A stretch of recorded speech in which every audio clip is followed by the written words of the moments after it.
Hi again, this is Dr. Lawrence here at the Deering Clinic. We're going to be talking about the level 2 core progression today. So we're going to take the exercises we did last time and build on them, make them a little bit more difficult. So if you guys recall, we talked about the curl up with the hands behind the back. Jacob here is going to show you.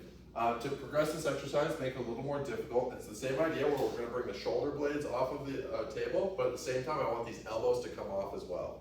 We're going to hold this position for about 30 seconds. If you can, work your way up to a minute. The next exercise is going to be the glute bridge. Last time we did an isometric hold where we just held that glute bridge. This time we're going to do reps. So we're going to have you come down nice and slow and then come back up, down nice and slow. Again, we're going to try to go for about 30 reps of this.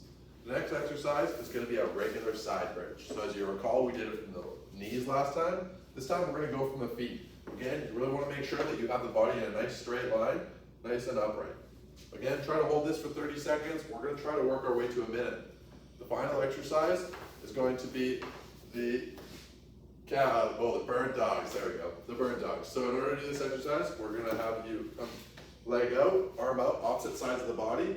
We did an isometric hold last week. This week, we're going to be doing reps. So we're going to be going back and forth, nice and slow and controlled with the motion. Imagine you have a glass of water balanced on the back that you don't want to spill. That wraps up level 2, and we'll continue on later.